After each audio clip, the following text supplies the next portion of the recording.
my name is Courtney, I'm 20 years old, I'm from Glasgow, I've got fibromyalgia and joint hypermobility syndrome.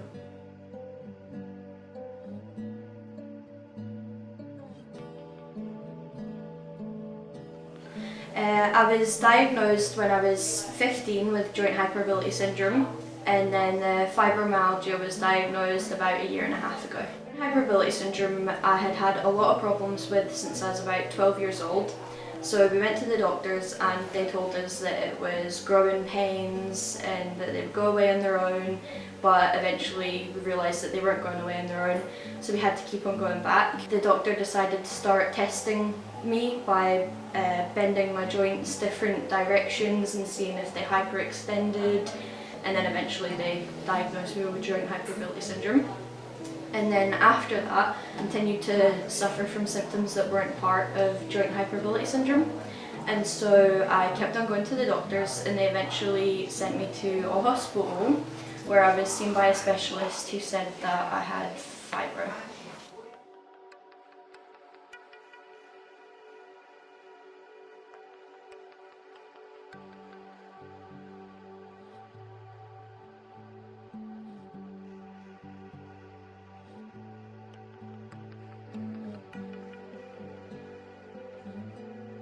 Fibromyalgia is a neurological disorder.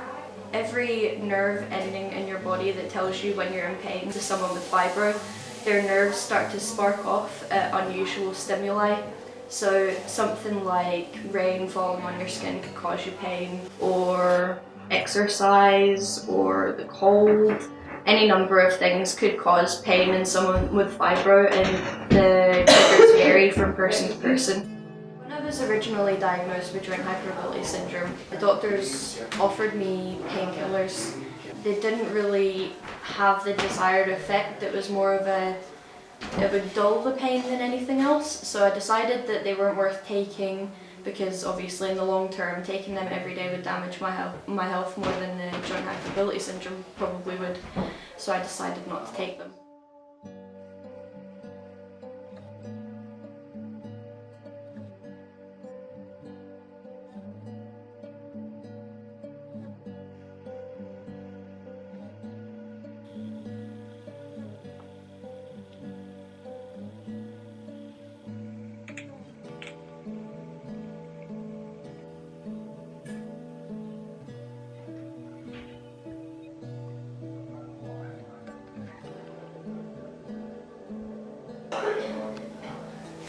On a day-to-day basis, my joint hypermobility syndrome and my fibro combined affects me in so many different ways. Certain days I literally would not be able to get out of bed. Standing causes me pain, taking a few steps could cause me pain. Some days I can't open a bottle of juice or milk, can't lift the kettle, things that people take for granted every day, I can't manage to do on my worst days. In my social life, it can affect my ability to keep up with plans. If I've made plans with someone, I can't guarantee that on the day I'm going to be able to go. I used to love going to gigs and things like that, but now I kind of just have to stand on the side. I can't get into the crowd, I can't jump around or dance or anything like that, because I'll be in agony like half an hour later and I'll end up having to go home. I can't enjoy half the things that I used to enjoy. I ended up dropping out of college because of my joint hypermobility syndrome and my fibromyalgia. I did an animal care course and I couldn't keep up with the amount of travelling that we had to do, going back and forth from farms and things like that. I couldn't handle a lot of the actual work that we had to do, and it's really affected my ability to get a job since leaving college.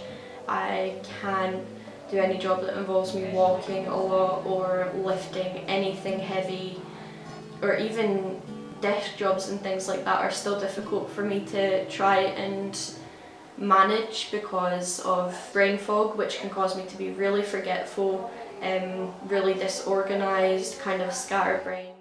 When I was diagnosed with fibro, they offered me antidepressants, which they said would help with the fibro pains, and they didn't. They basically just made me ill, and I threw up every morning when I was taking them. They made me feel weird and made my sight kind of blurry, and they didn't do anything to help any of the fibro symptoms, so I decided to stop taking them too. And I told my doctor this, that I didn't want to take those tablets anymore because they were making me ill. And in response to this, the doctor told me that I should take them anyway, even though I told her that they weren't helping like any of my symptoms, not even a single one. But apparently I should continue taking them. And then she told me that she wasn't going to book me in for another appointment because that was all she could do for me. It was give me tablets that didn't help.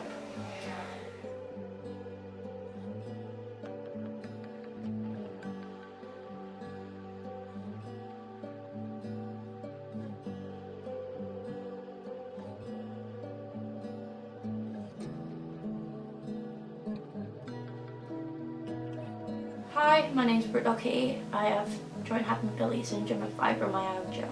I was diagnosed with joint hypermobility syndrome and fibromyalgia at the same time in October 2018.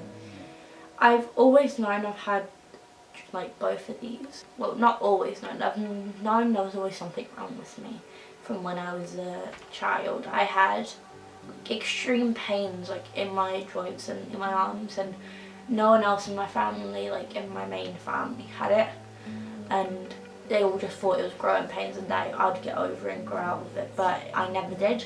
And when I did stop growing, I found it a bit suspicious that it was never going away.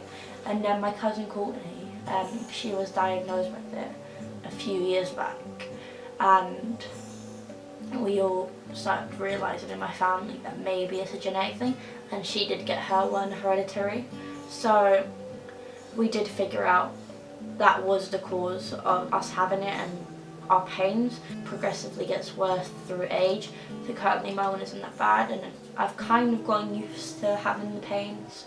I find it that I get them less frequently because I know how to prevent getting them. It is a genetic factor, and out of me and my brothers, I am the only one to have it. Like, it just passes down. You can miss it, you can carry it, you can do it. It just happens, and there's nothing you can do about it. You can't get rid of it. People who develop it can get rid of it. It can be stress induced. Fibromyalgia is something that isn't really known about compared to how many people actually have it. About 8 million people in the US actually have fibromyalgia. It's not really known about, it's not talked about, so not many people know about it, and so many people actually have it. My diagnosis was pretty quick though. I was diagnosed within the space of a month, because I went to the doctors, they had taken me to appointments and that, and they wanted to get it like just checked out. And instantly when I went to the rheumatologist, a few little tests, did a puncture test, and I'm like, so what they do is poke you in certain areas and that, and ask you to do things with your hands. That's what they got me to do, and they realised I did have it, and it was a genetic factor as well, and they were like, you have it, and this is what we can do for you. Painkillers, antidepressants, physio, cognitive therapy. Don't want any of them because honestly, I already take painkillers. I don't want to get anything. I don't want to have a stronger painkiller which damages my liver more often. I have to get prescribed it, so I feel like, oh, well, it's there if I need it. Like, if I do need it, I can always go back to the doctors and get it prescribed.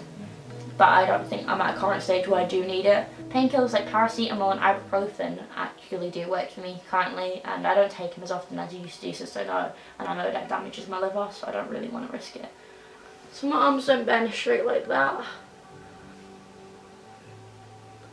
So they always bend inward, never bend straight. I can't get it to push, like go straight unless I force it to.